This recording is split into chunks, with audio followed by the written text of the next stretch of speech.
Hey everyone, welcome back to the channel. In this video, I'm going to show you why indicators can become much more effective when used alongside Andrew's pitchfork. We'll start with MACD and see how its crossovers, histogram shifts, and divergences can help confirm price reactions around important pitchfork lines. Then we'll move to the stochastic oscillator and see how overbought and oversold signals become more valuable near key pitchfork support and resistance levels. After that, we'll focus on RSI, especially how RSI trendline breaks can sometimes warn us before price breaks one of the pitchfork lines. Finally, we'll focus on Bollinger Bands and see how double tops and double bottoms around the bands create cleaner signals near high probability pitchfork zones. But before we get into that combination, let's answer a simple question first. Why do we use indicators at all? Basically, indicators have three main jobs. They warn us, they confirm what we're seeing, and they help us anticipate what might happen next. I don't want to spend too much time going through every type of indicator in this video, but I do think it helps to look at a few examples and see how they actually work on real charts. For instance, on this chart, you can see that the trend line on the daily gold chart has been broken by a bearish candle, but because that candle has a long lower shadow, it's not completely clear whether the trend line has truly been broken or not. And this is exactly where the right indicator or the right combination of indicators can really help. If you look at the point where the 30-day moving average, shown in blue, crosses the faster 10-day moving average, shown in orange, you can see that around the same time, the price breaks the trend line, and the moving averages also confirm the breakout. In the next example, the price is moving inside a long-term trading range. Trying to predict the next move just by looking at price action can be very difficult and sometimes almost impossible. Traders who are familiar with the Wyckoff method might say that smart money is either accumulating or distributing, but even experienced traders cannot always say with complete confidence which one is happening. Now, when we use the right indicator in this kind of situation, we can get a much clearer idea of where the market may be headed. Here, price is still holding above its long-term support line, but interestingly, the on-balance volume indicator, or OBV, has already broken below its own support line. This can work as an early warning or even as a prediction that price may eventually break below that long-term support as well. And as you can see, after a short delay of a few days, price follows the same path as OBV. It breaks support with a series of strong bearish candles, which shows very clearly how the three key functions of an indicator, warning, confirmation, and prediction, can all come together in one situation. One of the biggest mistakes some traders make with indicators is that they ignore what price is doing in the current market environment and they focus only on the indicators themselves. What they often forget is that indicators filter price behavior through mathematical formulas. By nature, they are derived from price, so by themselves, they cannot fully represent actual price behavior. That's why any analysis based on indicators should always be checked against price behavior itself. Let's look at a real trading example to make that idea clearer. Here, price is forming an ascending triangle. It's making higher lows while testing the same flat resistance level again and again. Now, MACD is showing bearish divergence, which would normally suggest a possible reversal. But in this case, that signal doesn't really line up with the structure of the chart. Why? Because an ascending triangle after a bullish move is usually a major continuation pattern for the existing uptrend. So in this case, the signal from the indicator ends up being wrong. When pitchforks are combined with a small, carefully selected group of indicators, you can build a very solid and well-rounded trading system. The nice thing is that it can work across many different markets: stocks, Forex, crypto, commodities, and so on. Next, I'll introduce some powerful indicators and show how to combine them with Andrew's pitchfork for stronger, more reliable price analysis. So stay tuned. As you probably know, MACD is one of the most important and widely used indicators in technical analysis. Many traders use divergences between price and MACD to help decide when to enter or exit a trade. For example, when a positive divergence forms and the histogram crosses the zero line from below to above, it usually gives a buy signal. On the other hand, when a negative divergence forms and the histogram crosses the zero line from above to below, that's usually considered a sell signal.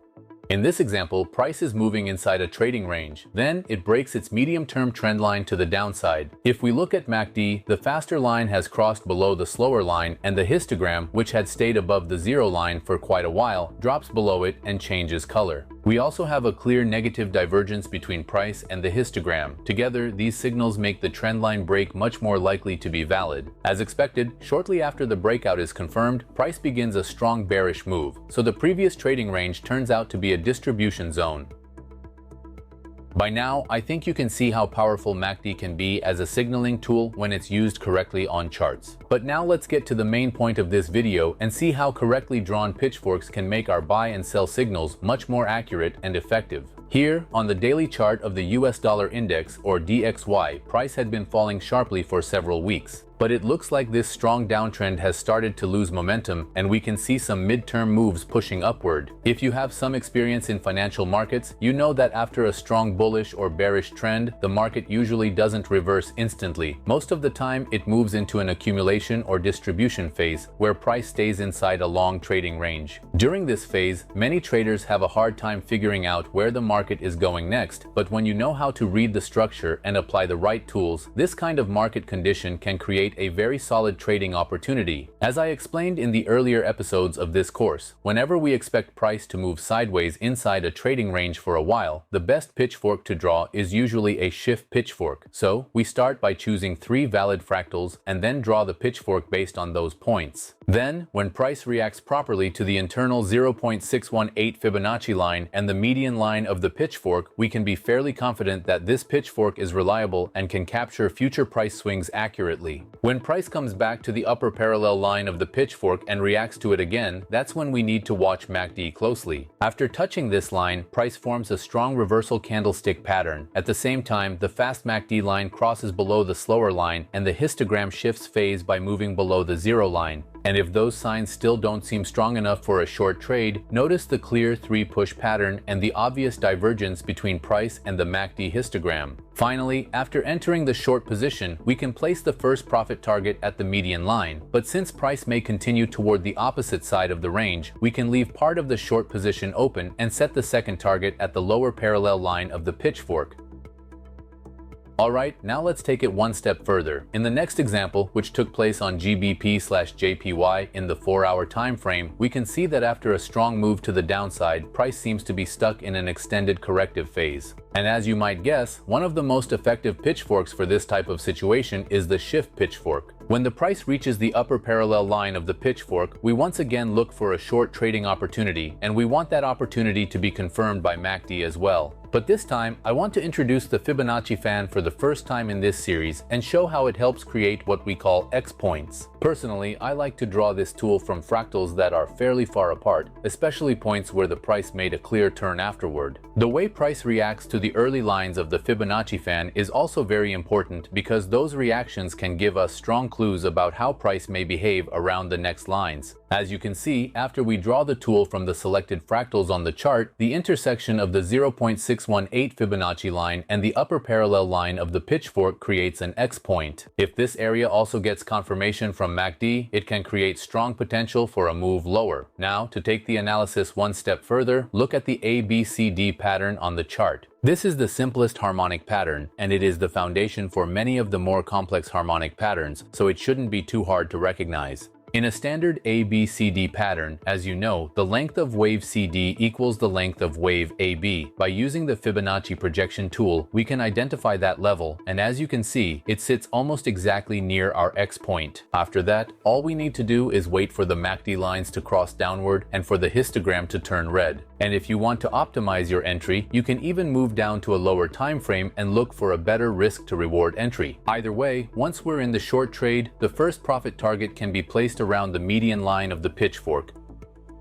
Now, for our final example of the synergy between the pitchfork and MACD, let's take a look at the gold chart. As you can see, a larger shift pitchfork drawn from fractals A, B, and C, and a smaller standard pitchfork drawn from fractals T, Y, and Z come together right around the area where price is currently trading. This intersection creates a major X point. Interestingly, a large ABCD pattern also completes right at the same level. Now, let's come back to MACD. As you can see, while price has been making new highs, the MACD histogram has been making lower peaks. That clearly shows bearish divergence and strong potential for a reversal. Finally, once the indicator lines cross downward and the histogram settles below the 0 line, we enter a sell position. And as you can see later, this X point successfully predicted a major trend reversal.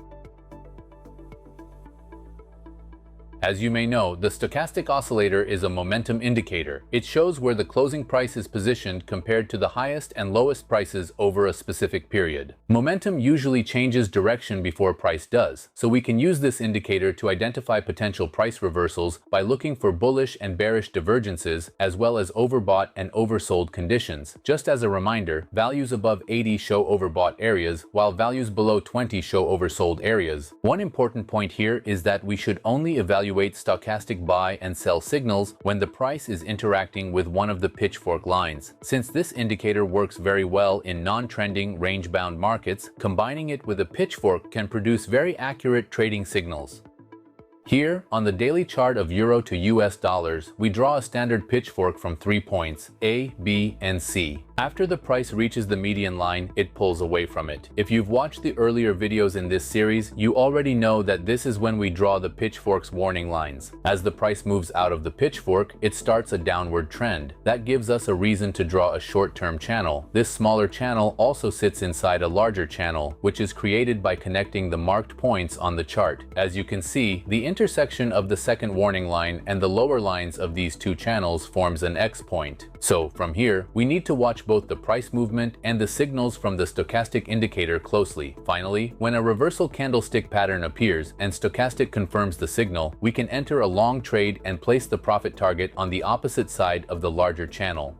The Relative Strength Index, or RSI, is one of the oldest and most well-known tools in technical analysis. If we had to name 5 of the most famous technical indicators, RSI would definitely be on that list. Like the stochastic oscillator, RSI also has overbought and oversold levels, usually set at 70 and 30. It is also very useful for detecting divergences between the price and the indicator. RSI performs very well in trending markets. Personally, one of the main ways I use RSI in my own trading is to identify a valid breakout before it actually happens, especially when a trend line, a channel, or one of the pitchfork lines is broken. Let me explain this with an example from the daily chart of US dollar to Swiss franc. You already know the process. First, we draw a pitchfork from 3 fractals. As the price moves forward inside this pitchfork, we notice that it fails to reach the median line. Instead, it keeps trading inside a narrow channel between the lower parallel line of the pitchfork and its internal 0.618 Fibonacci level. Traders with only a little experience using Andrew's pitchfork might think this is not a good pitchfork, but I can tell you that this type of structure can create very strong potential for a counter-trend trade. As I explained in the earlier videos of this series, according to the Hagopian rule, when price repeatedly fails to reach the median line of the pitchfork, it can later create a strong and explosive move after the breakout. But because this move can happen very suddenly, many traders may miss it, and that's why we can use RSI in situations like this. As you can see here, before price even broke the lower parallel line of the pitchfork, RSI had already broken its own upward trend line, so we can enter a sell trade and follow price until it reaches the trigger line.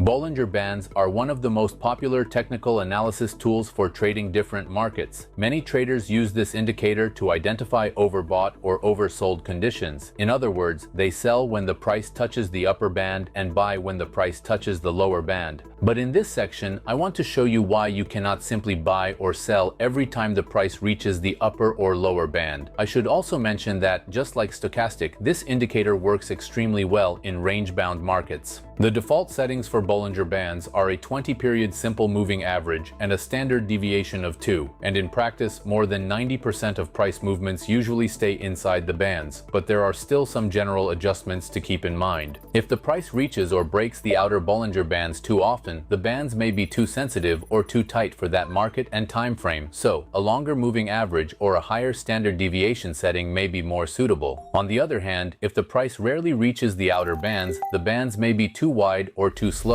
In that case, a shorter moving average or a lower deviation setting may work better. Since standard deviation measures volatility, Bollinger Bands automatically adjust to changing market conditions. When volatility increases, the bands expand. When volatility decreases, the bands contract. So just by looking at the width of the bands, we can quickly see whether the market is becoming more volatile or less volatile. There are many ways to trade with Bollinger Bands, but the bad news is that, in my experience, more than 90% of those methods only work on paper, and the trading results they produce are usually very weak. But the good news is that if you use Bollinger Bands correctly together with Andrew's Pitchfork, you can get very successful trades as long as you understand the fine details of this trading system. The general Bollinger Band strategy I recommend is buying on a double bottom pattern and selling on a double top pattern. Let me explain that next.